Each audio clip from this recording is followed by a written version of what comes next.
You know what time it is. Try to imagine all life as you know it stopping instantaneously and every molecule in your body exploding at the speed of light. Total Protonic Reversal. Protonic Reversal. Protonic Reversal with your host, Conan Neutron.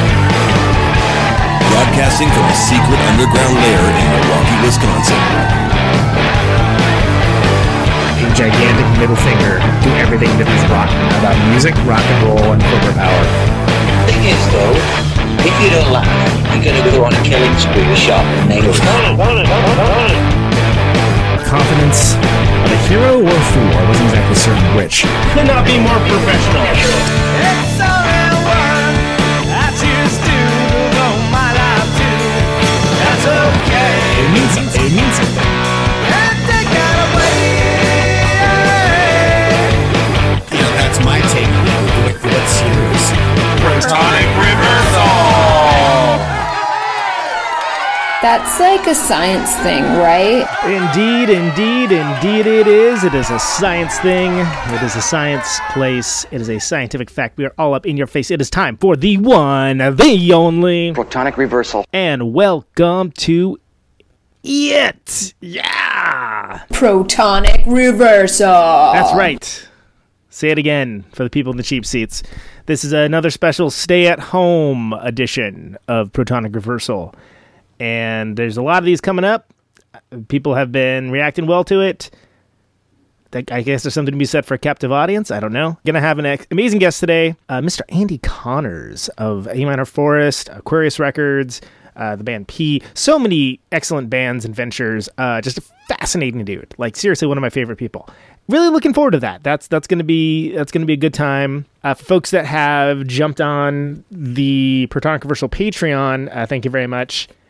We have a backlog of the episodes up currently, and that's going to continue to be the case. But don't worry, they will always be released to the live feed in time. The Patreon, patreon.com/Protonic Reversal, all one word. You can get everything a lot quicker. So that's the mindset. If you're someone that wants to hear an episode immediately, like episode 150 with Steve Albini, or episode 151, Tim Midyett, then what can I say? It's $1 a month. $12 a year. It's about the price of a record. And then at the $5 level, there's going to start being some bonus content, mini episodes, etc., etc. I know it's a change from how we'd have done it before, but no ads, no sponsors, ever. So your help with this helps make the show grow, and we appreciate that. And that's it for the PSA. Okay, so we're going to be talking to Andee shortly. Let's listen to a song first.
Here we are with none other than Mr. Andee Connors. Andee, welcome to the show, man.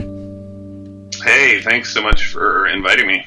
So, yeah, I was just playing one of my favorite A minor forest jams while noticing that there's not that many short ones. So, sorry about that. You had to sit on hold for a little bit while we played that out. But wait, which one did you play? But the pants stay on. Okay. I guess the good old days. Goofy song titles. Yeah. So that's something that I didn't realize how much of a unique thing it was for me to be able to have seen you guys so many times, being a Bay Area person. That I have friends that were A minor forest fans that like either never got to see you play or only got to see you play during the reunion. And I saw you guys play with a lot of bands, and it was always great. And always the drums being set up backwards blew my mind first time I saw it. Yeah. Like there were things that you guys did that like it was with quiet authority and kind of your own inbuilt universe, and that included the the clever song title era. Yeah. So when, and it's such a compelling cast of characters that you guys were. So can you just let the listeners know how did A minor forest even come to pass? Like how did you come together? It's actually fairly unlikely. Eric, the guitar player Eric, and I knew each other in San Diego, but we weren't really friends. We certainly weren't like close friends. He's a bit younger than me, and then I moved to San Francisco, and then years later we somehow reconnected, and there's all these apocryphal tales. The one I choose to believe is that he was in a hot tub. He was in a hot tub with our bass player John's girlfriend, and was kind of like making the moves on her, and she was like, "Oh, my boyfriend plays bass. He should be in your band," and that's how that happened. That's an excellent story, worthy of the metal years of Decline of the Western Civilization or something along those lines. Yeah, I'm fairly sure it's some of it's true, but yeah. So we just sort of, and it's weird, when we started, we were really like, I think like all bands, I don't think we were super original. We were like, I think we were trying to steal evenly from Flint, Codeine, and Bitch Magnet. Right. And then when we started out, we had one song, and it was like a 45-minute song, and it was just two notes. And I feel like we were like also trying to do this avant-garde thing where we were like, we used to play Morty's before it became the Cocodrie. We would just go and we would just play this one song and play these two notes for like 40 minutes. And I think even we got bored of doing that, and we were like, oh, we should probably like write real songs, but we didn't want to lose that part of it. That's why there'll be like a pop bit, and then there'll be a thing that repeats like 74 times or something, just because we're like, we really like that part of it. Well, yeah, because even at your most conventional, you had the song structure. There was adventure in the song structure, even when it was the less. I don't want to say out there necessarily, but it seemed like you guys wanted to keep that kind of baked in as like the thing with the band, right? Oh, for sure. And that's actually kind of cursed me. Like when I joined P, I think they were a little bit more poppy, and I was like, oh, we should do this in 5 and this in 7 and have this pause 40 times, and every song should be 45 seconds, and like Yeah, how did that go over? Like it's weird to have dumb ideas that you think are awesome, and then other people are like, actually, that's a great idea. We should totally do that. But yeah, I think there's a lot of tension in A minor force too, and that's obviously why we broke up. And I think that's true of most interesting bands, where there's like a lot of compositional push and pull, where like I hate recording, those guys liked recording. I wanted to wing it and improvise all the time. Mm-hmm. It's kind of frustrating to have to follow the drummer for changes, and like, you know, there's a lot of, but it worked out. So we ended up with this very like fluid thing where we had these songs and recorded them, but then live they could be 10 minutes longer than they normally were, or we could play one part instead of the whole song. And it was actually a really fun musical experience. And I think it spoiled me in a lot of ways for playing in regular bands. Well, sure. And coming at from the perspective of a music fan, and me coming up from the Central Valley, aka the Kansas of California, to the Bay Area at a very creative period where there were a lot of interesting bands. Like it didn't necessarily strike me as odd as it was, just by nature of the fact that there was so much other awesome stuff going on that I was like, oh yeah, of course I've seen A minor force. I've seen them play plenty. They're great. I saw them do like, you know, and I would list like 3 or 4 different sets that I'd seen you guys do like different things at.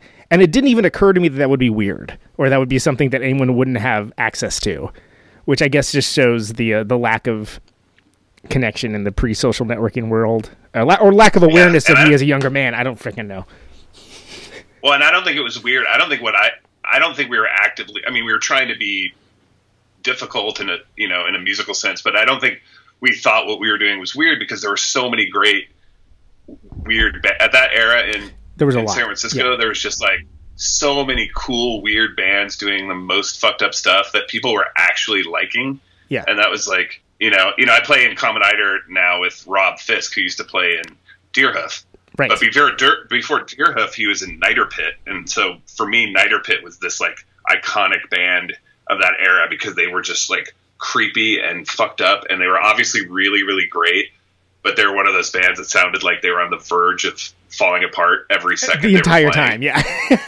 Yeah, and I love that. Well, and that's something that I kind of felt was also the case with some of the earlier Deerhoof shows, especially too, that they had that element of just like, is this song going to be able to be finished? Like, what exactly is happening? But having that level of danger to it, but then also be like, oh no, like this is intentional. They're doing this intentionally, and this is actually pretty awesome. And well, I'm actually not so sure it was all intentional, but I'll tell you a funny story. Actually, Greg, who's the drummer from Deerhoof, tried out for A minor forest as a second guitar player. Really? And so we had a few practices with 2 guitars, and it was super cool. But I don't remember why we didn't do it, but because I love him, and it was really a weird sound and situation. But yeah, and I think that was really the joy for me of playing. You know, I only realized this in retrospect when I listen to old live stuff. It's like, and it's all my fault. I totally take full blame. But we played so much faster live than than on record. Yeah. To the point where, like, when we were practicing for the reunion show, I was like, I have no idea how we played these this fast. And then you combine that with like the improv component, and then it becomes like, it's that sort of thing that makes it really fun, where it's like, it's very, I don't want to say dangerous, because that makes it sound too badass, but it sounds like very like challenging and weird and uncomfortable, which is kind of fun. Well, yeah, if it's an element of adventure, if not danger, I guess, maybe the best way to put it. And that certainly came across in your shows. Like I know, I remember, like, I would see you guys play, and like I would find it difficult to describe you guys. And what I usually would do would be like, yeah, it's kind of like a little bit like Codeine or Slint and stuff, but like kind of aggressive too, but like weird, but you guys just come see him with me. And then people wouldn't, they'd be like, wow, that band's fucking awesome. And I'm like, I know, that's why I dragged you out. But that's cool. That's not a bad description. Yeah, I mean, it's something that people connected with. I mean, did you ever get like the Grateful Dead style fan that, like, you know, are taping shows or anything along those lines? Like, it wouldn't surprise me. No, but we did have this woman who, it's a much longer story than this podcast has time for, but she You've followed heard the us show, around right? and she was, Go ahead. Sorry. yeah, I don't want to do that to everyone. But this woman would follow us around and she would do that kind of, I can't radio, but she would do that kind of Grateful Dead dancing right in front of the stage with like arm motions. And I think I don't think she and John ended up being a couple for a while too, which makes it even worse. But yeah, no, I think it's just, yeah, I don't know that we engendered that sort of, the sort of fish or wean kind of loyalty, but yeah. I mean, I like the show. I like that the shows were all different. And like when I listen to recordings, someone just sent me, like this morning, sent me they sent it to me a while ago. I just listened to it for the first time, this Live in Chico thing. And it was back when we used to open the show with like 10 minutes of noise with like multiple turntables and all this stuff. And I was like, oh, I forgot we even did this stuff. You just got like a remember. you got to remind it. Well, and it's interesting that for such a, and weirdly, it's come up a lot in recent episodes of the idea of like old San Francisco and the way that the Bay Area used to be with Billy Gould, who just had on, actually Greg Sonnier, who's just on. That's awesome. And it seems like it's come up a lot just because I'm starting to feel like it's the regional equivalent of the, you don't know how it was back in the day, kids, but you had to be there. You had to be there. Well, man. It's funny is a friend of mine is doing a box set release of like weird 90s San Francisco. Really? With like, Bakemono and like we've been working on this huge list of all the like dream bands to include in the compilation, but I think that'll be really amazing. That's awesome. Yeah, I feel like I got to experience a lot of it, but it was that was just kind of starting to shut down right as I was getting going, making records and touring and stuff like that. So it was one of those things where we always had better times elsewhere than we did in the Bay Area because we just a little too late to the party, I guess. But I got to see it. I mean, to be honest, we were like, I think the reason we toured so much is because we would, San Francisco was really fun, but for a long time we would play to like 20 people in San Francisco, and then we could go to Chicago and play like a packed empty bottle. Right. And so we sort of like adopted, and I don't know if it was pre Thrill Jockey, it was pre all that, but we just sort of found a good home there, and we were friends with like Sweep the Lake Johnny and 90 Day Men and all those kind of bands. And it was a much more sort of like hippie kind of punk situation than San Francisco, it felt like, which is odd to say. Mm-hmm. But eventually we played enough where, it got to be better here. But for a long time we were like, let's just drive straight to Chicago and play some shows over there, Well, yeah, because it's like, I guess you could go play Casper, Wyoming on a Tuesday to 3 people, and those can be enjoyable shows sometimes depending on who the people are, but it's not always. But you're a crazy tourer too. So you obviously like we always played in Rapid City, South Dakota. It was one of our favorite places in the world. Rapid City, Minot, North Dakota. Minot. Yeah. Like there are all these little like I don't know if it's still true now, but there are these little pockets where there would just be like kids living in these huge spaces doing killer shows, and I don't want this to go down the old like back in my day. No, and it's but that's fine. And to answer that question, it is there are still those pockets, and the nice thing about it is because there is the availability for people to check things out for free anywhere with a couple clicks. The only difference now is that you'll show up and like they'll be familiar with the material, which is kind of that's cool. It's still sort of weird if you're used to being like, oh no, we're gonna be like a flying saucer attack to these kids, just so we're clear. Yeah. Yeah. So well, that's exciting. I mean, that's encouraging. My touring situation is a lot different now, so it's kind of nice to know that that's still happening. Yeah, but it's kind of it's been dying out in San Francisco just because of there's so few places to play. There's nobody owns houses with garages, and it's a lot harder to like make like punk DIY stuff happen here. Yeah, and it's a lot of it's like space considerations. A lot of people have been priced out and moved away. I mean, myself inclusive. Yeah. And it's kind of interesting to see who's been able to sort of stick it out almost. Yeah.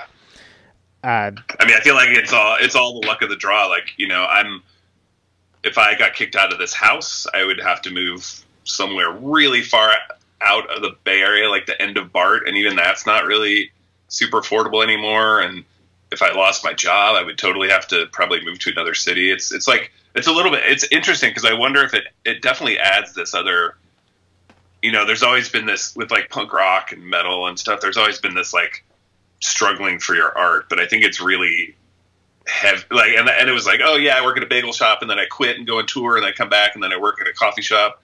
Yeah. But I feel like it's like a little bit, especially for people, older people, it's like a little bit heavier, you know, like right. If you have kids and you have a family, you know, like I have to, for me to go on tour with Common Eider, it's really like a challenge to go for 5 or 6 weeks. That's, you know, so I don't have the same freedom I had where I'm like, oh, I'll just quit my job and get a different one when I come back, you know? Well, you have responsibilities and things change. I mean, yeah.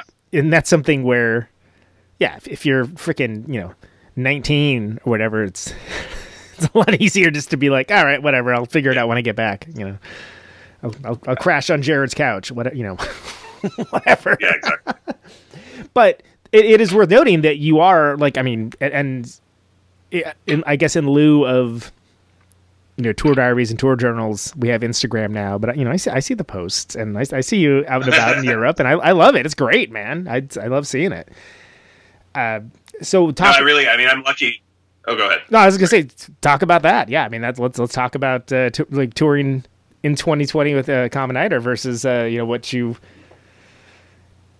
experiences, you know, with the gravel eating tours of A Minor Forest early on.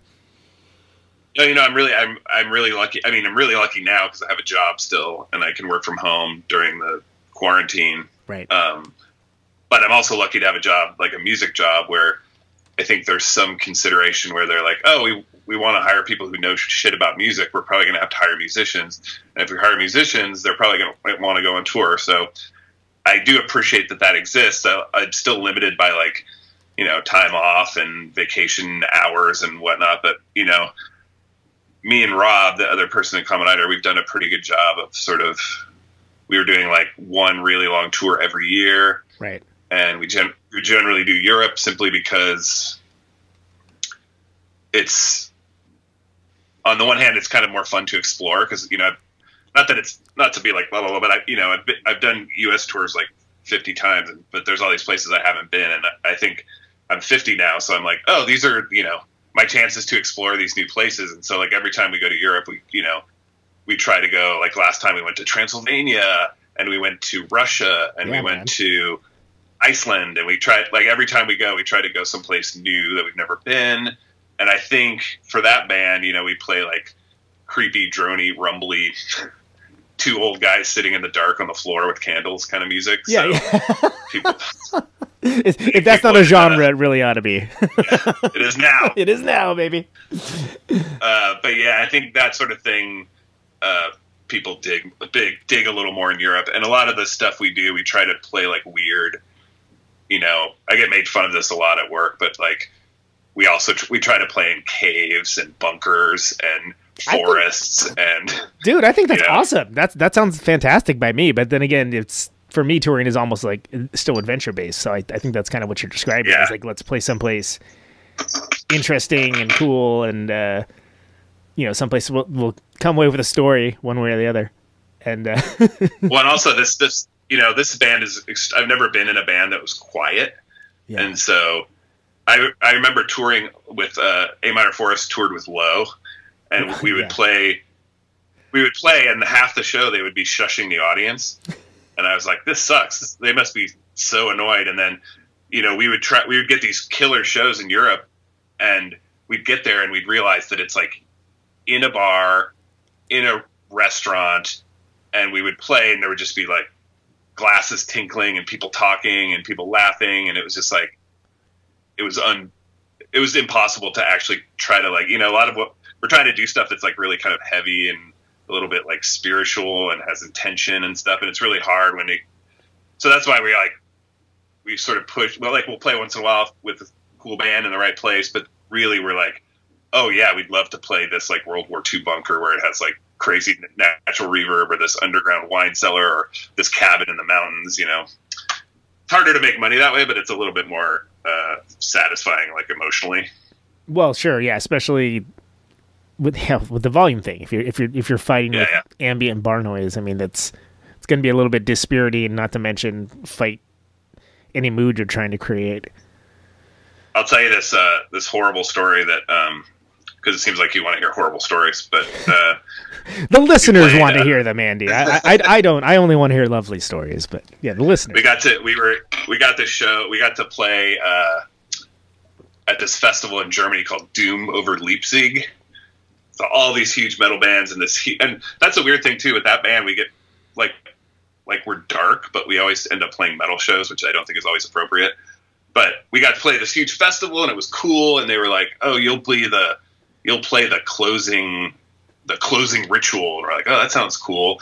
And then the last band playing was Wolves in the Throne Room, who we know from here, and we were talking, and they were like, "Oh, we finished with this big drone," and we're like, "Oh, that's perfect. Play your drone, and then we'll come on stage and set up, and then we'll start our drone, and then they'll be seamless," because we were worried that they would finish and it'd be midnight and everyone would leave. Yeah, exactly. But what happened was the drone happened. We got on stage to play, and it was one of those things where I think they were just waiting for the encore or something. Mm-hmm. So like it never registered that a new band had started playing. Oh, no. And then like hundreds of people like went to the bar and the merch table and were like, you know, post show, like, "Whoa, what's up, yelling and smashing bottles and stuff." And we were like up there trying to be like super meditative and do your art. Awful. Yeah. It's like our worst show ever. Oh, that's a bummer, man. I know, it went really quickly from being like, "Oh my God, we're playing in this awesome festival," to like, "Oh God, let's never do that again." Well, yeah, and that's the problem with attempting to do anything that has any level of like ambiance to it, or you know, requires that type of engagement, is that it doesn't take too much to break the mood, I guess is the way I'm trying to say it. And it's fascinating too, and I'm now just actively bringing it up, but the idea that it's come up a bunch in recent episodes of the like the sun thing, where it's almost, or sleep too, where it's almost like an experience to like go to that show, and like the volume is like part of the experience. And I think, for sure, yeah. Like, not a thing I ever expected to be trendy, really, and not trendy is the wrong word. I should back that off, but not anything I expected to catch on necessarily. But I get it that that's not something that you can do by just throwing something on headphones, or, you know, even if you have a nice stereo, unless you've got the speakers from like the beginning of Back to the Future, it's not going to work. So, but then by the same token, there almost seems to be a lot of appetite for the things like what Common Nighter does, where it's like you're building a mood. It almost sounds like it could be like a soundtrack or something, like it's contemplative, but it has to be the right venue. It has to be the right crowd. It has to be the right audience. And I mean, do you find that for the most part, though, people are receptive to it and get it? I don't know if I'd say most people, but I think we've done it enough and for long enough that people who come kind of know what to expect. I'll tell you another, no, it's not a good story, but we played, when we were in Russia, actually, we played at this, we were playing this festival, and I was looking at the lineup, and it was no one I'd ever heard of. And then it was revealed to me that it was like a hard techno festival, and that we weren't actually playing at 3 in the afternoon. We were playing at 3 in the morning. Mm. So, and I was like ready for it, and we got there, and it was huge. It was this old military installation in Moscow, and there was like line of people around the block. It was cool. And then we got downstairs, and we played in this weird basement dungeon thing, which seems right up our alley, but it was like you could hear the other DJs through the wall, so it's just like in your practice space. Just no. And then And it was just like, I was like, this is the biggest nightmare. And then the guy before us was just this like wasted DJ playing techno. And I was like, oh God. And then it was time to play, and we sat down and we got all set up and we lit candles. And then like somehow it was totally amazing. Like people there were like really open to this new experience, and all these like weird kind of like goth, like hot, sexy goth ravers came up to us afterwards, and they were like, that was beautiful. And so I've been trying to be more like usually I'm the negative one and Rob's the positive one. So I've been trying to be a little bit more open and be like, we're you know, it's not like a rock band, and it makes it really different for people to be exposed to. So I think a lot of people won't get it and won't like it, but I like to think that some people just haven't heard anything like it before, and they'll potentially be interested in it. And I think that's, for me, that's a healthier way to approach it, I think, than being like, oh, this is we're doomed, you know? Well, yeah, I mean, which is my natural response. So. Right. Your default response is the we're doomed response. Yeah. Yeah. Well, and that's it. It's always, and you certainly have never shied away from in all your bands, you know, kind of following your own compass, even though they've not necessarily been all like the one genre. So, you know, you briefly mentioned P, which of course is the band P.e.e, not the letter P, which is a different band. And that was a struggle being in a band called P. Trust me. But those, I mean, like a band where you were like taking the music extremely seriously and trying to write like complicated, challenging music, then you're sort of sabotaging yourself by having this terrible, stupid name. But it existed before I joined, so I don't take credit at all for that. You weren't to blame for it. I mean, it was easy to remember, that's for sure. You know, I added the periods. That was my idea. I don't know why that helped or didn't help, but we actually, you know, at some point we did change the name, and we changed it, or for like never publicly, but for a very brief time, it was called, and I'm good at bad band names, A Minor Forest, obviously, so it was called the Miracle Research Center Staff. And there's a single that says that on it, but then everyone wussed out and we went back to being called P. So yeah, sentence long band names usually are they're not winners. They're the best. Hey, you know man, the name of my new band, right? What's the name of your? Oh yeah, it's long as hell. I'm sorry. My heart started playing. I know when we went in there, Mark and I were talking about band names, and we both agreed that like bands like I Love You, But I've Chosen Darkness. Yeah. You know, Godspeed You Black Emperor. Like those were the kind of like the super emo names. That was kind of what we wanted to go for. So yeah. Well, I mean, I'm into the wordy names. I mean, there's definitely a statement of intent. I mean, you'll know us by the Trail of Dead. Yeah. I mean, you're also talking to the guy whose band is Conan, Neutron, and the Secret Friends, which nobody ever wants to spell out. And I've literally had arguments with people that are writing the marquee about what is or is not the band name. It's like, well, it says here it's the Special Friends, and that's what it is. I'm like, I've got on good authority that it's not, actually. But, okay. But there's also, and again, this is kind of reaching back into the Wayback Machine. You played with Lance Hahn for a bit. J-Church. Well, you know, so when Aquarius was still around, Lost Weekend Video was across the street. Yeah. Which was run by Adam Fowler from Jawbreaker. And Lance would just kind of sit in Lost Weekend all day because he didn't work or anything. He occasionally worked at what was the record store on Epicenter. And he would just sit in the video store, and every time I would go in there, I would talk to him, blah blah blah, and then when he got tired of hanging out there, he'd just come in Aquarius and pull up a stool and just sit at the counter and sit there all day. And then just one day he was like, for whatever reason, their drummer couldn't go, and he was like, "Hey, do you want to go?" They were going to Europe, and they were going to play the Reading Festival, and he was like, "Hey, do you want to go play some shows in Europe?" And I was young and didn't care, and I was like, "Yes, I do." So I learned like 40 J-Church songs in like 3 days or 4 days, and then went to Europe, and it was fun. And then we got along really well. I don't think he like everybody loves Lance and he's super awesome, but I think he's a little bit tough to be in a band with. And I was like, and I think maybe I'm a little tough to be in a band with. And so I think it worked out really well because like he didn't like dealing with any business stuff. So I was willing to do that. And then I didn't like being told what to play on the drums. And he was used to telling drummers what to play. And for some reason, I think he liked that. But we had a really good time. I think we went to Japan 3 or 4 times. We went to Europe 3 or 4 times.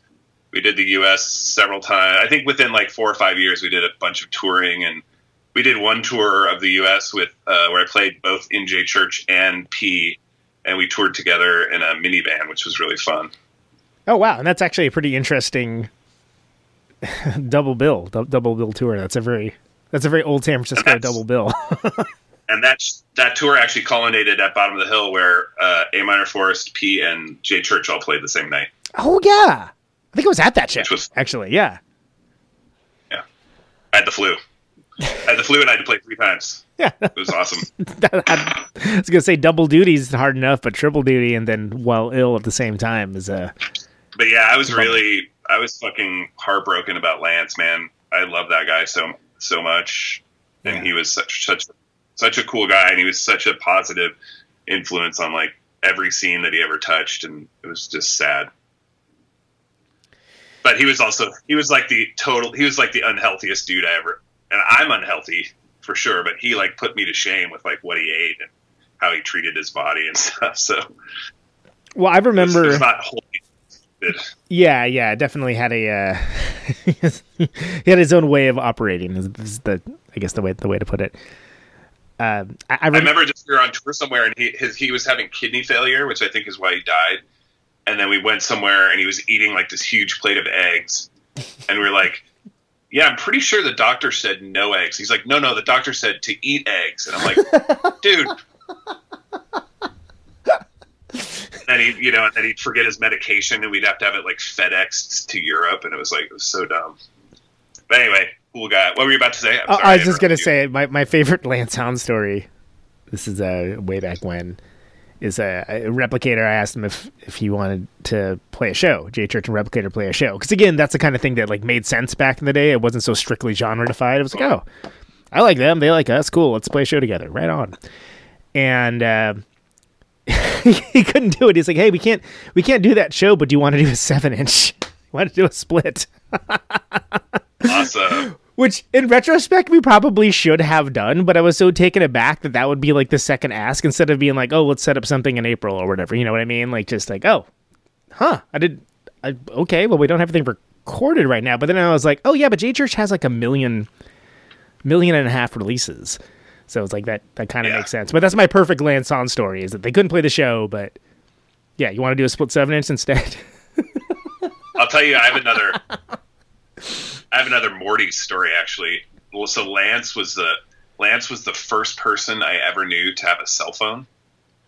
Like way, way, way early on, way before anyone else had cell phones. Mm-hmm. And we all it was so not punk, and we were all so shitty to him, and we like teased him like relentlessly about being a sellout, like yuppie. And then I was not in J Church at the time, but they were playing at Morty's or the Coquetry, whatever it was at that point. And Kelly from P and I were like, he was on stage and I was like, I bet he has his phone on him and I bet the ringer's on. Let's like embarrass the shit out of him. And we went to the payphone. You could see the stage from the payphone on the stairs. And we waited until like the song was about over. And then I called him on his cell phone and it rang. And then everyone started booing and like throwing stuff at him. It was so great. Oh man, that's hilarious. Oh, Lance. I mean, who would have thought we'd be where we are now? But at the time, I was like, oh, such a sick burn. yeah, exactly. Well, different times. Yeah. So we kind of, in everyone's mind's eye, they're envisioning Lance Hahn, chewing up the bar at AQ. But I want to talk a little bit about Aquarius, because Aquarius, especially in these times in 2020 and how everything has changed, such a wild outlier and shining star in the world of like not just record stores, but like any kind of anything with an identity that wasn't necessarily an I don't give a fuck identity, but for sure had a we love the things that we love and we're not ashamed about that and we're not into nonsense. And it's so interesting that it was such a fixture for so long and a big part of like anyone who played music's in the Bay Area's life.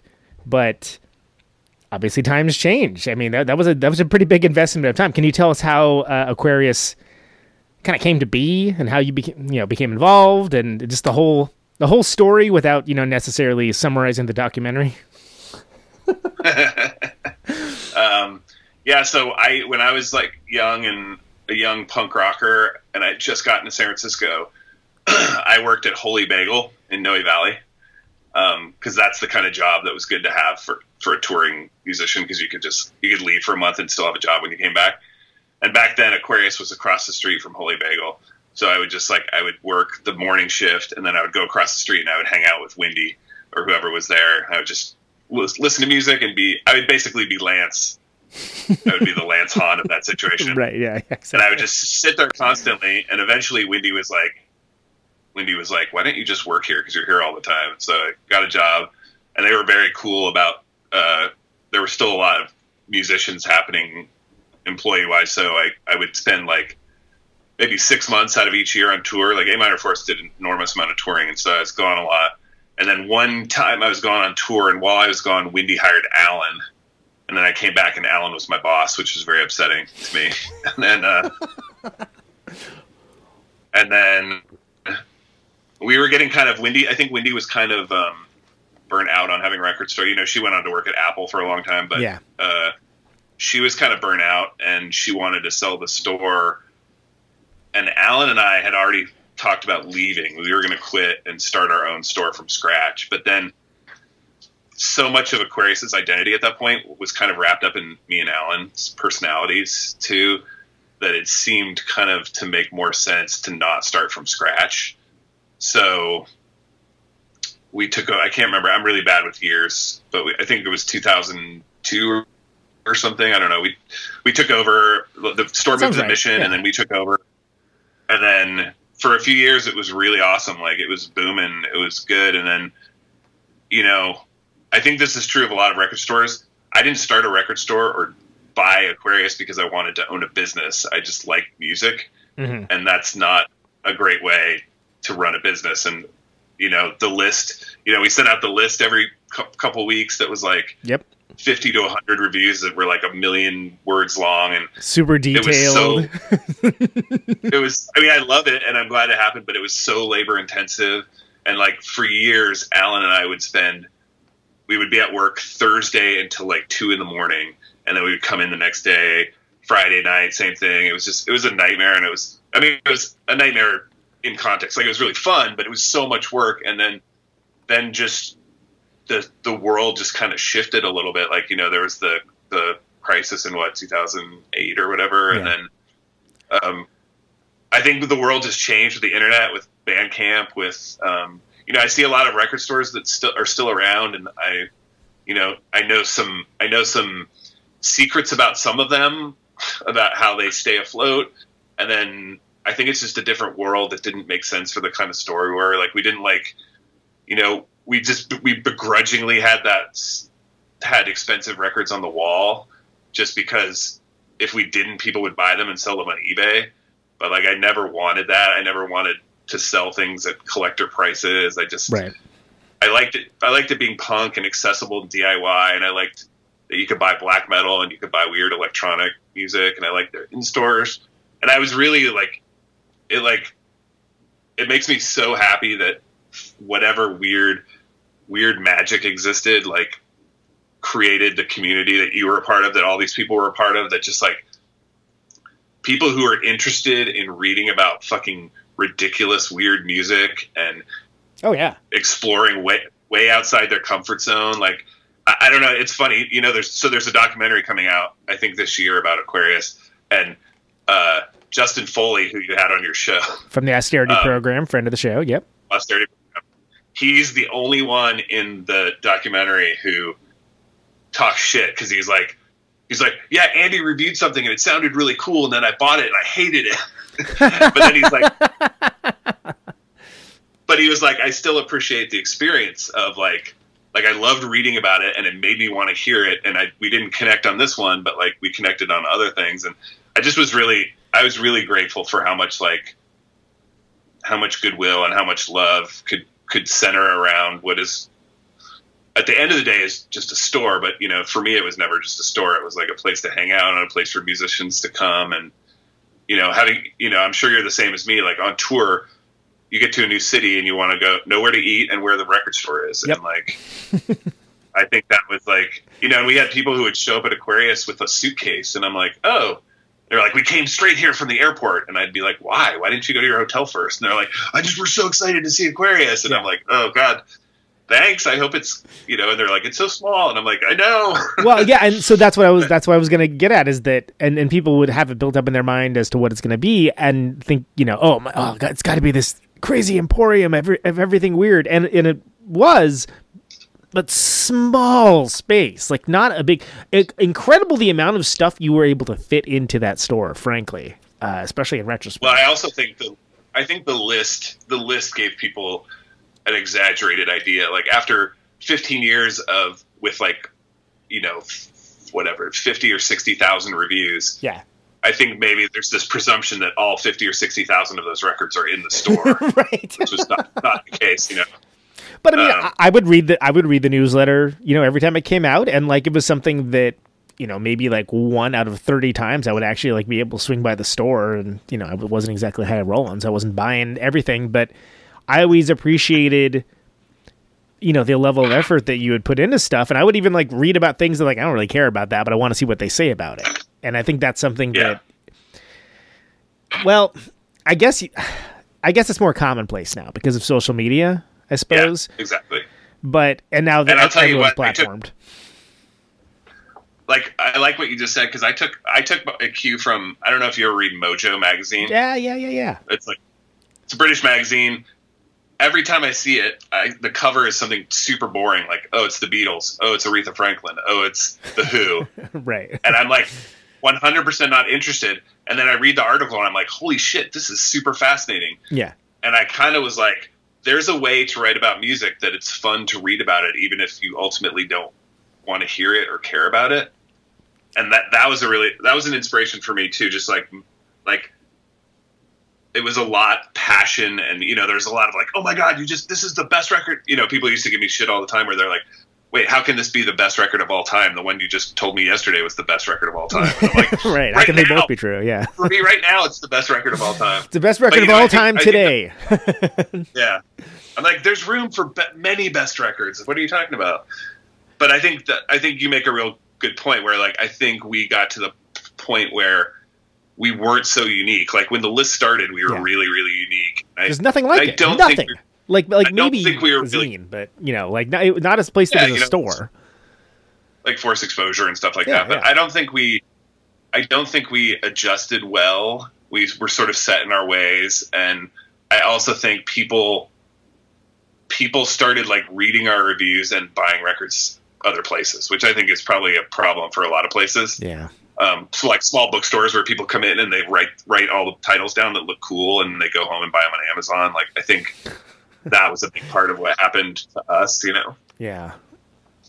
And by the end, you know, like we just weren't making enough money, and we had been doing it for, like, I was there for 22 years, which is it's a long time, almost half my life. And then for the last 2 years I was there, it's funny. So I work at Pandora now. When I got the job at Pandora, we were kind of afraid to tell people that I worked at Pandora, because it was still like streaming services were like the enemy of like the record store. And so we kind of kept it a secret. And for a couple of years, I worked 7 days a week, and I worked 5 days at Pandora and then 2 days at Aquarius. And then we weren't paying ourselves at Aquarius. And it just got to be sort of too much. And then, you know, we sold it to Stranded, and they took over. And we were at the time, it's like, super grateful. We're like, oh, at least it's not a cafe or a shoe store. At least it's like still a record store, and that's awesome to me. Some of the stuff that I was expecting didn't turn out the way had hoped, but it's still a record store, and I love that. Yeah, it didn't turn into, I don't know, like an Apple store or something. I'm trying to think of like something truly odious. Like it wasn't like a .com like thing. It has. Yeah, but I think Stranded ended up being like a different experience, which I get. They're sort of, we got accused a lot of being like, I mean, I think all weird record stores get accused of being snobby, but I think Stranded is a lot more boutique-y. Yeah. And they got a bunch of grief early on because they don't put up flyers, and there was a lot of like drama in the scene. But they run a fucking amazing punk reissue label. They a bunch of Aquarius, like when part of the deal when they took over was that they kept the Aquarius, some of the Aquarius employees. So like grateful for that. They kind of like saved our bacon. So, eternally grateful to them, and cool store, cool label. Record store drama in the scene. It's it's about as good a. Oh, go ahead. Sorry. I was just going to say it's as good an ending I think we could have hoped for, other than like some miracle investor giving us $1 million. I think it turned out, and if I'm honest, I was ready for something new too, right. The fact that I was at Aquarius until I was 45 years old, that's huge. It was a real job, but I could joke that I didn't have a real job until I was 45, but I was ready, I was ready. I have other stuff in, I'm glad that I'm still working in the music business, but I have other, I have a bunch of animal stuff that I'd really like to transition into working on. And, and I think Alan was the same way too. He has a kid and a family, so it was even more urgent for him to be actually getting paid at a job. So what a wild concept. the sad truth. Yeah. But that the movie's going to come out, and that's really exciting. And Alan and I are working on a book, a coffee table book that will hopefully have 10 or 15 or 20,000 reviews in it, and a bunch of cool pictures, and maybe even a record to go with it. Yeah, so that's the it came from Aquarius Records is the name of the documentary. I mean, God, that's been kind of going for a while. Yeah, I think it's supposed to come out this fall. It's definitely done, but he followed us around. For 6 years. He went on tour with Common Eider, and we were actually in Europe. I forgot where, but Ken, the maker of the movie, Ken, was in the car with us when we actually sold the store, and we had to find a gas station, and I had to use a payphone and talk to Alan to figure out the actual selling of the store, which was good for Ken, stressful for me because it was yeah. And what's funny, here's the horrible thing is very early on when he started filming the movie, and I think he has footage of this, I was the only super good dramatic ending for this movie is for the store to close, and he was don't say that. It totally jinxed us. Yeah, I can't imagine all the amount of footage to have to go through. I mean, I know I filmed something for it. I have no expectation it'll end up anywhere other than the cutting room floor, but it's something where it's wow, you're just getting anyone, huh? I mean, I was honored to be asked. Don't get me wrong, but I felt the same way about being on your podcast, where I'm oh, you must have run out of people that at your podcast. No way, man! It's don't sell yourself short. What 3 people canceled? I'll always say if that happens because I think it's funny and it's a way to sort of I don't know, not talk trash, but sort of just let it be known that I hate it when people cancel on me. No, man, this is something I wanted to do. To be honest, you have always been you were the one who every year would bug me to try to get my stupid band to play the barbecue thing. Oh my God, PRF, yeah. Could not get one member of this band to commit. So it wasn't me. Yeah, I was gonna say it's. And I try every year. I swear to God. It wasn't for lack of trying, and whatever. Maybe no, PRF Barbecue 2030. Maybe it'll happen. Who knows? Yeah. Well, so I'll tell you. I have another story. It's not. on the air. Okay, yeah, that's fine. That's keep it keep it anything that you wouldn't mind your grandma listening to. You know? So we. Yeah. So. Oh, go ahead. Sorry. No, go ahead. I was just gonna ramble. I was gonna say your audio connection suddenly kind of went to hell. I don't know if that's on me or that's on your side, but it's still doable. Is it still? Or is it... It's kind of sounded like a little scratchy, but I can deal. Oh, actually, you know what? I could. You just switch over to Bluetooth, and it'll be back. No, So I've lost my entire computer twice, and so terrible. Someone finally convinced me to do one of those like cloud backups, and it's been backing up for 4 months. Wow, that's it's a million files, and it's been backing up for 4 months, and it's currently got 23,000 files to go. But every time I want to do anything, watch TV, anything, I have to turn it off, and it just turned back on. So sorry. Oh, okay, gotcha. But eventually, all my shit's going to be backed up, and it's going to be great. Yeah, that's going to be wonderful when that happens. Yeah, someday. So, I forgot the interjection I was going to do earlier was I was going to say record store drama in the local scene would be totally a A minor 4 song title, but. But do you remember that when I do, yeah, some punk band came into Stranded and wouldn't put up the flyer, and then they started this campaign to boycott Stranded? Yeah. It definitely kind of amazing. It had the feel of some prestige TV episode of wow, this is the thing, huh? This is the mundane drama for the week. Okay. Yeah. Yeah, and so getting back to A minor forest, on the double record, were they in some sort of fight, I believe is the name of it, right? Oh, yeah. That's a brilliant fucking title, by the way, because to just in terms of any band with any degree of mystery that isn't playing anymore, that's like a standard issue question to be asked, and I always thought that was a wonderful title. If you want, I'll tell you the actual reason behind that title. Lay it on me. Okay, so part of it was because when we came up with that title, Eric was actually didn't want to use that title because he's like, everyone's going to think that we fight all the time, and I was like, but we do fight all the time, so that's fine. But so there's that level. But then on the other level, there's the song we used to always play last, our big long song with the weirdo drum solo thing at the end and all the feedback. That's called "So Jesus Was at the Last Supper," and so that's from a joke which you've probably heard, but I'll tell it just because it makes the story better. Please. So I was telling Eric the joke, and I said, okay, so Jesus was at the Last Supper. And he's talking to his disciples, and he's like, one of you is going to betray me. And then Peter says, is it I, Lord? Am I the one who's to betray you? And he's like, no, Peter, it's not you. And then Paul says, is it I, Lord? Am I the one who's going to betray you? And he's like, it is not you, Paul.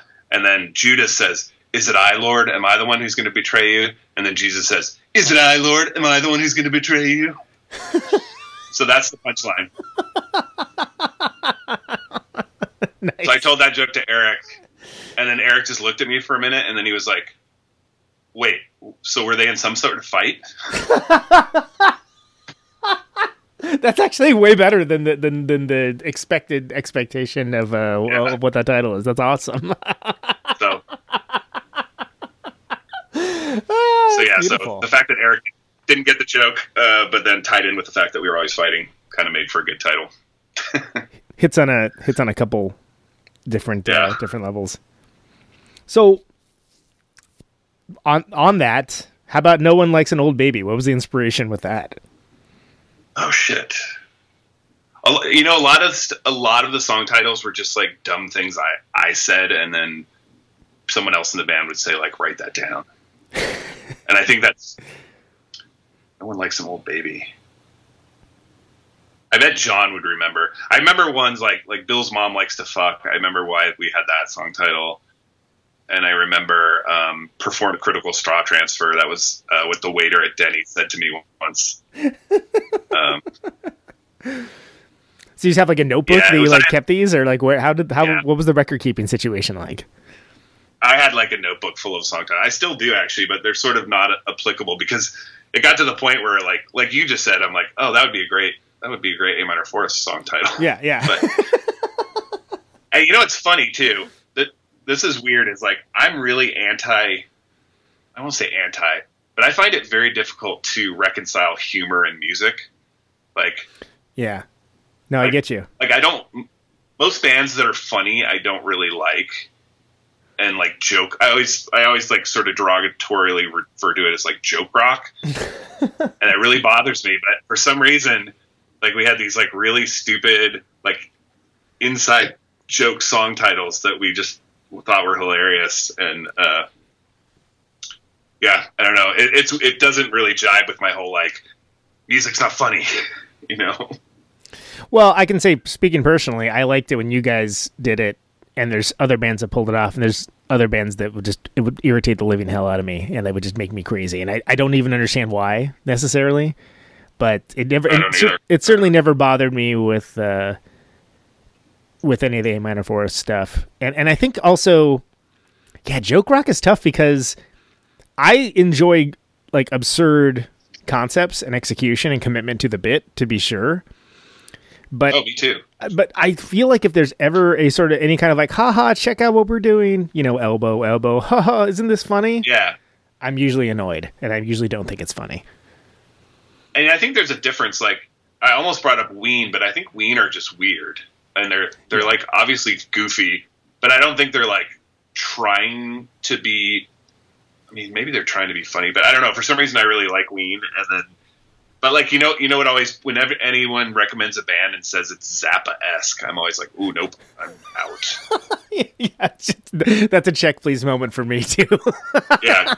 Which is weird because I think Zappa is cool and conceptually, and like, I love seeing him on talk shows and I love seeing him like testify, but I would rather see him talk and hang out with him than listen to his music, which is, you know, but yeah, I think also San Francisco is was a hub, I think, for like, I guess what you'd call it costume rock more than joke rock. Like, yeah, like Pink and Brown kind of era, yep, where everybody was wearing like weird outfits, and like in some bands, not Pink and Brown necessarily, but in some bands, I think outfit came before music. Cookie Mongoloid.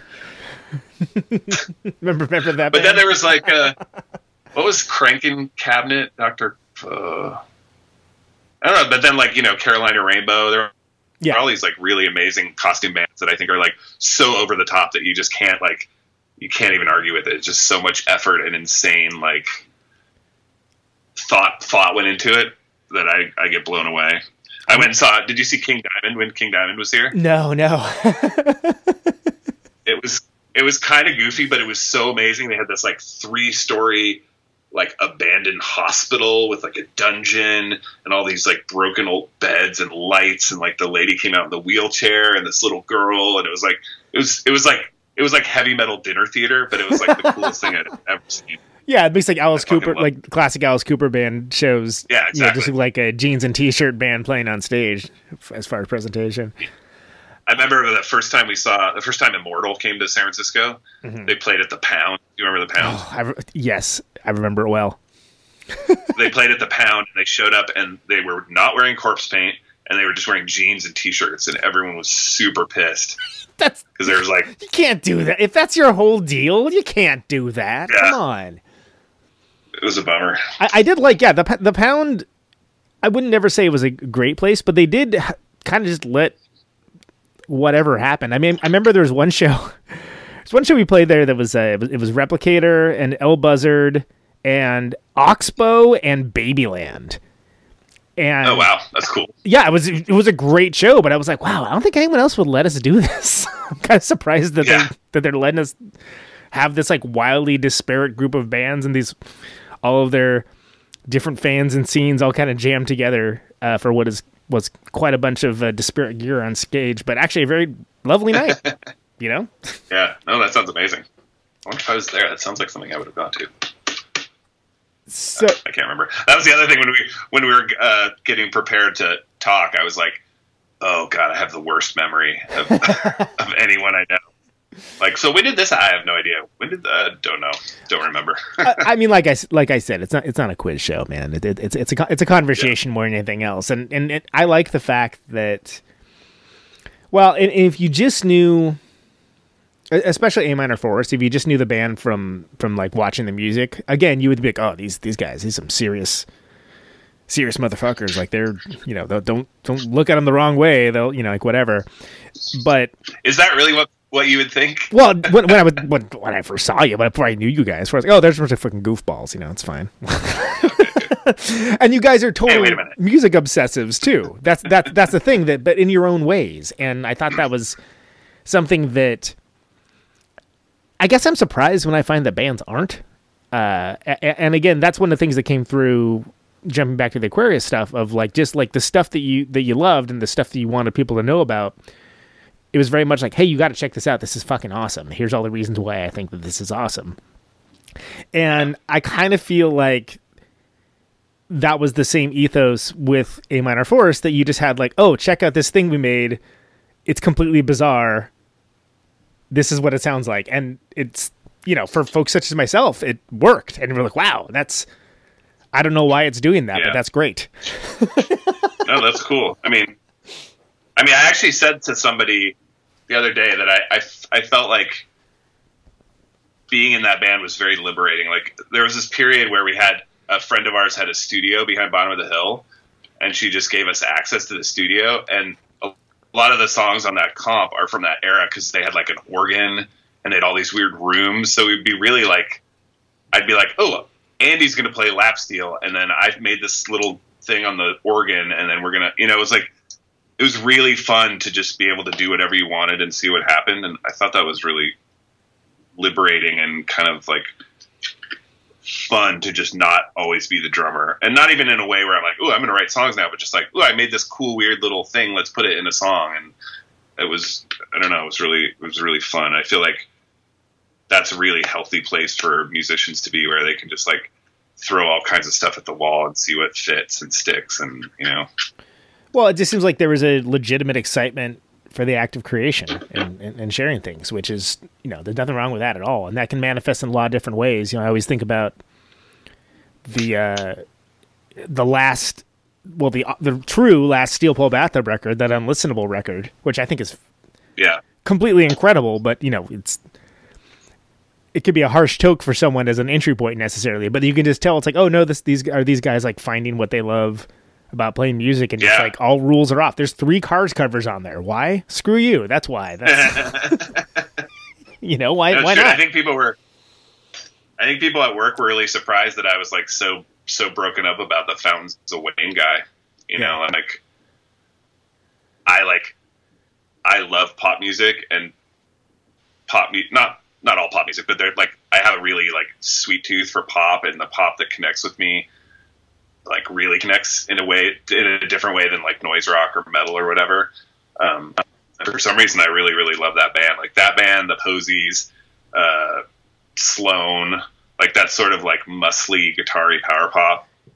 I mean, really, really does it for me. Yeah, and I think like, so as for instance with Sloan, I thought I didn't like Sloan for a long time, and then I was like, oh no, I just had not heard the right stuff. And I think for me, part of it's that on every record, even the ones I love, there's a couple songs where I'm like, ugh, all right, enough with this. But it's like, oh my God, when that band is on. And I'm not even talking about just like, you know, the stuff that sounds like Thin Lizzy or whatever. Like I'm talking about, you know, even some of the stuff that sounds like more like Chicago or something. It still slams. It works. And there's nothing wrong with they do that thing, which is hard to sustain, where everybody in the band gets like 3 or 4 songs on each record. Like it's very democratic. So for a long time, I was like, I only like J songs, or only like, you know. But yeah, so anyway, and for some reason, I really, even as an older adult, I really take it personally when musicians who have written, I mean, maybe everyone does, but like musicians who have written music that has moved me when they die, I really like, hits me hard. So, well, it's because it touched you, and there's nothing wrong with that. And it's there's a lot. It doesn't help that they're basically almost the same age as me. That's also a little bit terrifying. Yeah, that's a different kind of alarming. Yeah. Yeah, I mean, it's got real dark real quick, huh? Yeah, let me dig out of this hole. How'd you, going back to A Minor Forest, how'd you end up getting hooked up with Thrill Jockey? So I told you we used to go to Chicago all the time to play, just because people were like more receptive. And Bettina, who runs Thrill Jockey, she was a bartender at the Rainbow, some bar there. But all the bars, like, she had a connection with the Empty Bottle, which was kind of like our home away from home. And we would go there and we would play, and we would go to her bar afterwards. And Eric was really the one who sort of like hassled her into submission. I felt a little bad, actually. But just wore her down. I feel like she finally gave up. She's like, fine, I'll put out your stupid record. And then to make matters worse, we kept doing the like really fancy packaging. We did that one where it had like die cut with a plastic insert. Yeah. She was like, I'm sure she was just like, what the fuck have I gotten into? But she's really nice and really supportive. I always felt like we were really like odd, like sort of the odd men out on Thrill Jockey. It was all like Tortoise and Sea and Cake, and maybe we toured with Trans Am, which was cool. But I definitely felt I loved being on Thrill Jockey because they put out so much music I love. But I definitely feel like a lot of the press we got and a lot of it was like, check out this crazy rock band that kind of has some metal parts and are loud, and like we were just sort of this like sore thumb for them. But it was great. I loved Thrill Jockey, and I felt really lucky because they were one of my favorite. Like, that whole experience was great because it was like we got to be on Thrill Jockey, which was one of my favorite labels. We got to record with Steve Albini and with Bob, right? And Bob Weston and Brian Paulson, who are like my three favorite in the world. Yeah, pretty good. So that whole experience was like kind of like a dream come true, But yeah, and then still, whenever we're in Chicago, we see Bettina, and she's super cool, and yeah, I love Thrill, and I love the direction they've gone. Like, they've really sort of done like the Sub Pop thing, where they just sort of like they had a sound, but then they were like, fuck it, we're going to just put out whatever the hell we want, and it's going to be really interesting and all over the map. And I think that's really, it's kind of what Aquarius was all about. So I can really appreciate this sort of like confusional curation. Well, yeah, the correlating factor is that it's good, not necessarily being of a certain genre. And there's plenty of labels I like that, they're a trusted name in whatever genre that is. Don't get me wrong, but I think also if you're trying to do something and keep it sustainable, you do have to adapt as well. But it's funny, I think, like, in the old days, I think we all bought like every Sub Pop record because we're like, oh, Green River, oh, Tad, oh, Soundgarden. But then I think when they got weird, people stopped doing that, except I kept doing it because I was like, oh, they did a Sloan record, they did an Eric's Trip record, they did a Fleet Foxes. They're like, to me, that was really, as much as I loved grunge and all that stuff, I was like, this is somehow even more interesting and weird, Well, and that's something that, A Minor Forest being a Chicago label, and this has come up in the past, but I feel like as much as when you think of iconic record labels in the Bay Area, you have Alternative Tentacles, of course, I guess Lookout. You have a good amount of records that come out of the Bay Area that had like a sound, but I always kind of felt that there was a record label that was lacking, that was just sort of for more like noisy, crazy stuff, but wasn't straight Spockmorg, costume rock stuff. And I mean, I get it. Don't get me wrong. Like, and so what happened was that all the different bands would be like all these different labels of like, we were in Northwest label, like, this band's over on a label that's based out of Chicago. This one's based in, wherever. And so all the different bands were all, proud to be from the Bay Area, but there wasn't ever that one defining, like, oh, this is the label. And, if you get anything on this label, it's going to, have this sort of sound. And I don't actually know where I'm going with this. I just think it's more of an observation than a question. No, it's true. And even when I started Tumult, my label, I didn't even necessarily want to be that. Like, it existed at the time because for Sold American, who were a band from Chicago. Oh yeah, that's why I started the label. But then it very quickly turned into like there was all this weird black metal happening in San Francisco that was not getting any sort of love. And so there's that. And then that band Court and Spark, who were like old hardcore guys or young hardcore guys playing like country music. Right. So for a little while I was like, oh, there's some cool shit happening here. But then quickly, I think it became more of like an extension of Aquarius, like started putting out, like I would discover a band at Aquarius, like Circle. And then I'd be like, oh, they don't have any records out in the US. We should do that. Or like Solar Anus or Skullflower, or like, oh, these are bands, or Harvey Milk, where like, these are bands I love and I don't think enough people know about them. And I had the luxury of having Aquarius. So like I had this built-in sort of audience to expose music to. And I thought that was sort of like a cool, not an obligation, but I felt like it was an opportunity I couldn't like not take advantage of, where I'm like, oh, thousands and thousands of people read this list. It'd be great if they knew about Circle and they knew about Harvey Milk and they knew about Solar Anus, right? Blah blah blah. But you're right. I don't think there was a distinctly like San Francisco label the way there was like Kill Rock Stars or like Sub Pop or whatever. Yeah, and again, that's something that, as much as this show has become really into talking about old San Francisco, that was a part that was sort of like missing from old San Francisco. Yeah. No, it's true. And I think, but just by default, it was maybe Alternative Tentacles, right? Yeah. Maybe. Kind of, in some ways, but definitely, I don't know. It's just the one thing I always kind of felt was missing. And or what about I guess Communion was maybe that for a little while too. Like early on, the Revolver Communion. Right. Or Subterranean even before that. That's true. But I think during the period we're talking about, that didn't really exist. There wasn't. Like Bakemono was on a label in LA, and like, yep. Yeah, and like everyone was all freaking over the place. And then like, yeah, it was,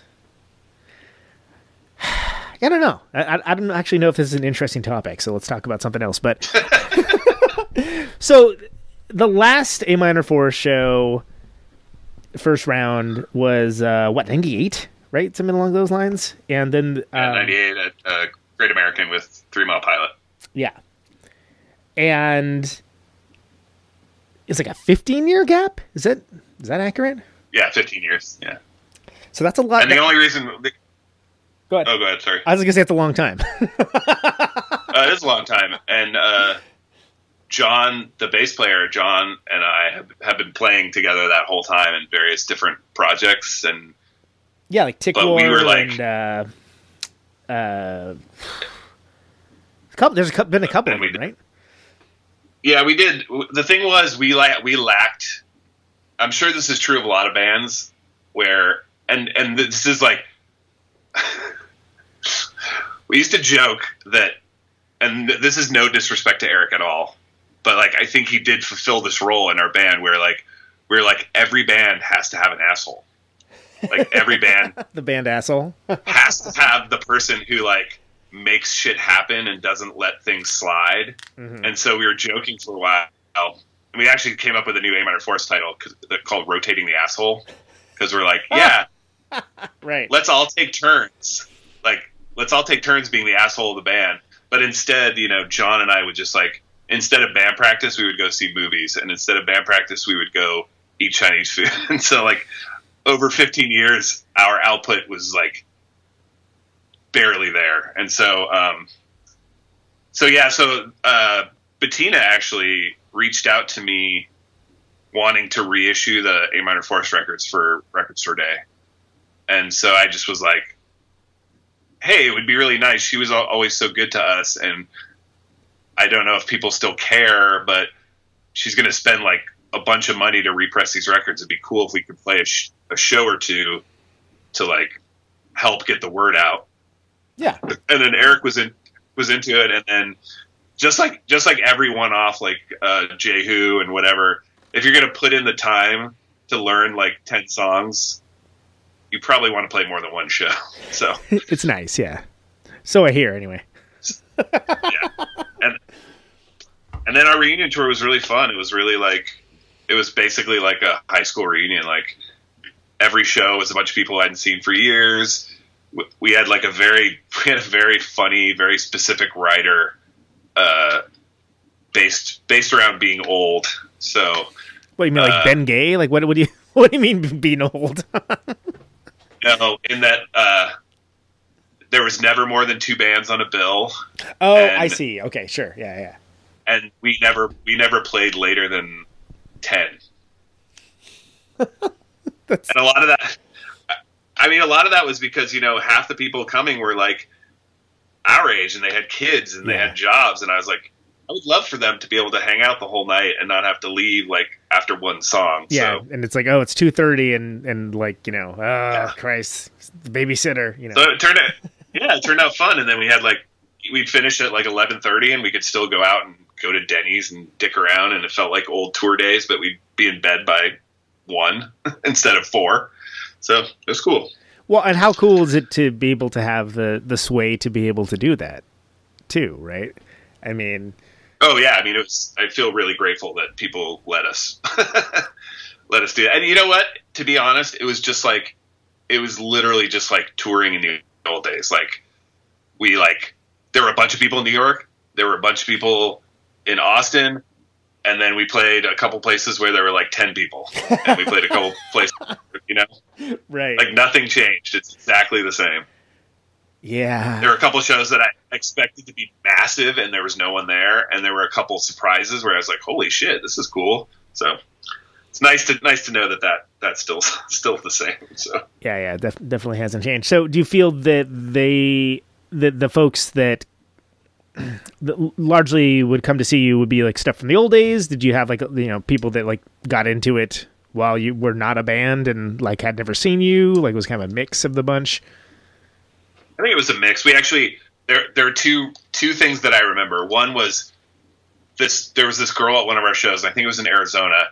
She was extremely hot, super hot, super young, but super way too hot to be at an A minor 4 show. And then she was really nice, and she was talking to us all night. And then this guy came up and put his arm around her and was like, hey, what's up? Do you remember me? And basically it was some guy whose band we played with in the 90s. And that was his daughter. Oh, wow. We were like, wow, okay. And then we met this other girl who must have been 17 or 18 or something. Mm-hmm. And she was telling us that her parents had played her A minor forest and she loved it. And she got really into post rock and math rock and stuff. And so in this year, in 2014, she got to see Slint, Bitch Magnet, and Us. And those were her 3 dream bands. That's awesome. And I was like, oh, that's cool. Yeah. And it's such a weird thing, 3 bands that I would never have expected to ever be playing in 2014 for sure. So, but yeah, it was, that was more, I think it was more old indie rock dudes, kind of what you might expect. But it was super fun, and it was good enough where we talked about making another record.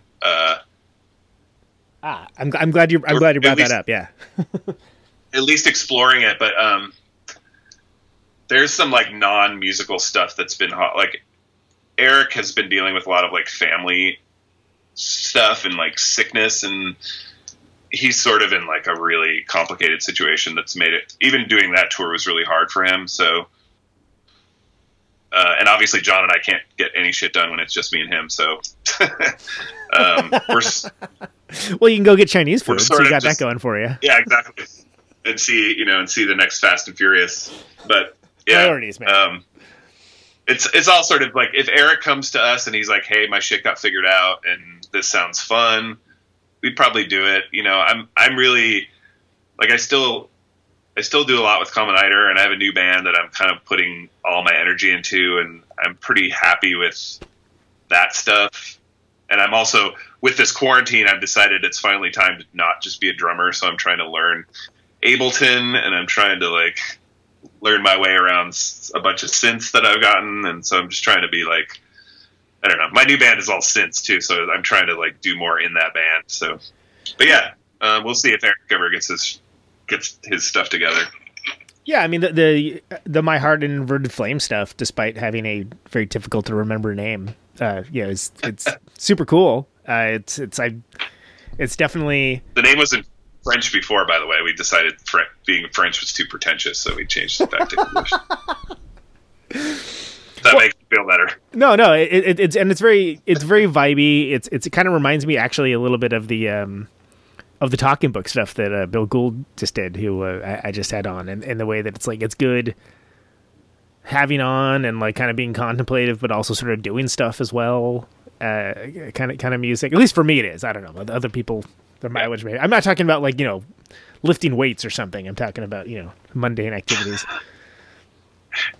No, I think it's definitely designed to be like the stuff we had in mind was like, that Tony Conrad and Faust record.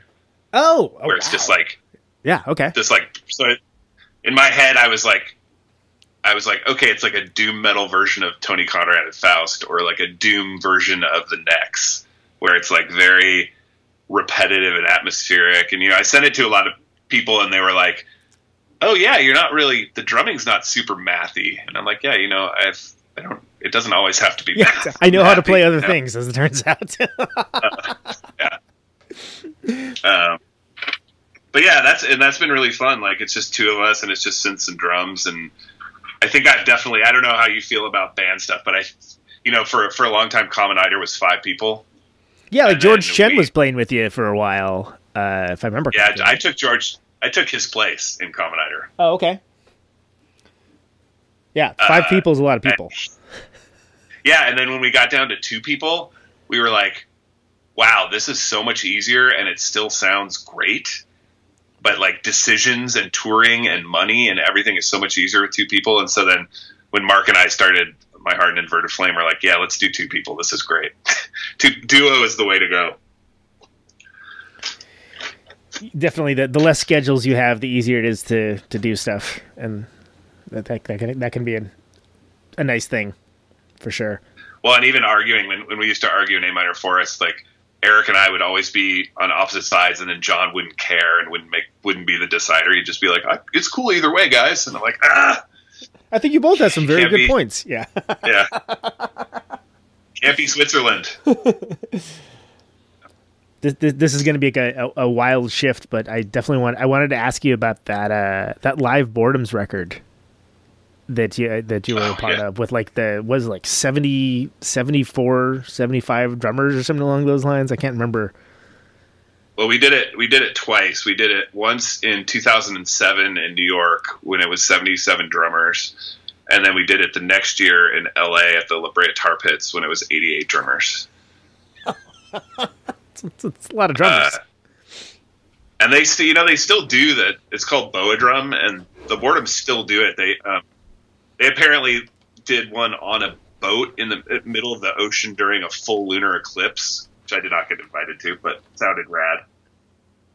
But yeah, those were really fun. Those were like, the first one was a lot of Bay Area people that I'm sure you know, and like, Brian from Lightning Bolt, and like basically almost every indie rock drummer you can think of.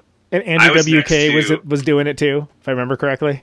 Well, that's funny. I was just going to say, I was sitting between the drummer from MDC and Andrew WK, and I didn't even recognize him because he had short hair and he was dressed like a golf pro. He had like a little hat on and like a collared shirt and these weird little plaid shorts.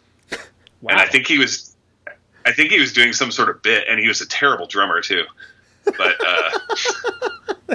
don't mince words, boy. But no, maybe he wasn't a terrible drummer, but maybe there were a lot of people who were invited to do it just because they wanted to do it, and they weren't necessarily drummers.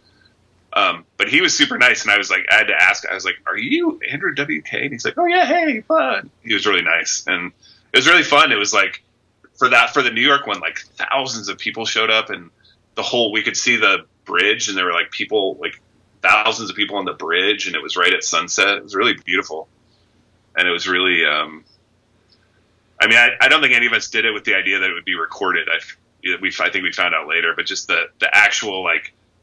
Doing it playing with that many drummers and doing these huge like sweeping sort of sounds was really fun. And in fact, the guy do you know do you know Hisham from Black Dice? Oh, yeah, friend of a friend, yeah.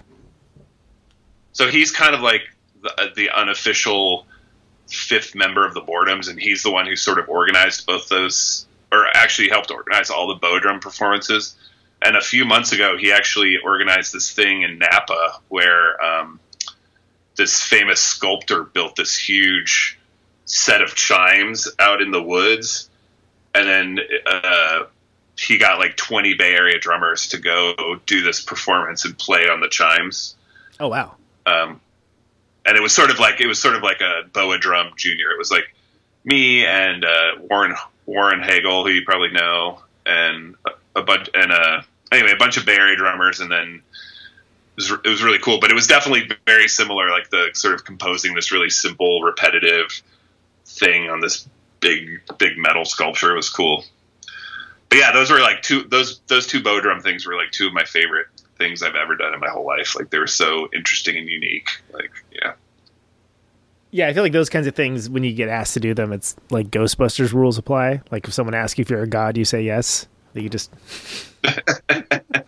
like, hell yeah, I'm in. I'll figure it out. I mean, I was pretty nervous. There were like some like just like being on this show, I was pretty nervous because there were a lot of like heavy hitters up in there. So, well, again, you are a pretty heavy hitter yourself, my friend. So I would not.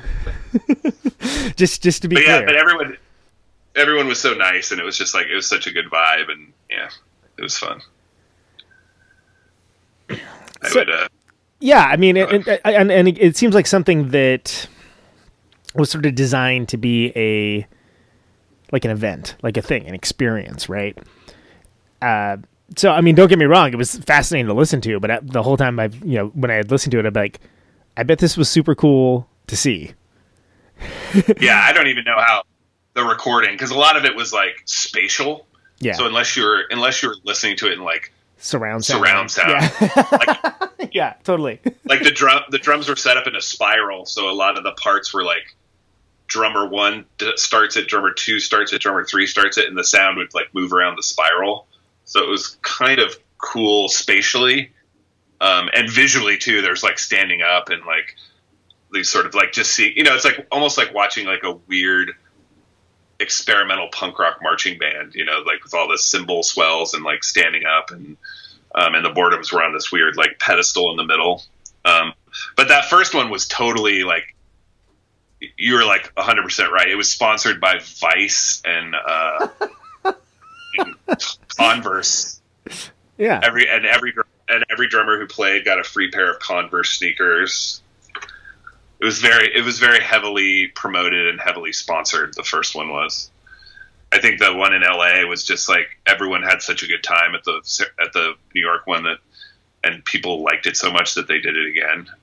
And like I said, they continue to do it, but with smaller ensembles. Well, and it right, yeah. But as far as the original conceit of it is, it almost reminded me of, before they were sort of, at least in my book, off the artistic roll call, some of the weirder stuff that the Flaming Lips would used to do, around like Zyreka and things like that, where it's you couldn't just throw it on and get the same experience as, having it like kind of arc around you and like do this crazy thing that the whole point of it was to create this experiential thing. And I mean, I just thought it was cool that it happened, period. Like I wasn't at any of them, but well, I think if you know the Boredoms, it kind of makes sense. Like they made this very dramatic shift from like being like a super caustic, like Japanoise kind of like destructive rock band to this weird like blissed out hippie cult tribal drum circle thing that they do, and that kind of really fit into that shift to this just sort of repetitive, blissed out, kind of dreamy, percussive thing. And 77 and 88 are both lucky numbers in Japan, and so there's a lot of like symbolism involved in picking those two numbers, and having the spiral was also significant. So, but yeah, I'm glad stuff like that happens. I wish it was easier to do like large form group things like that. I didn't get to do it here, but they did. What's his name?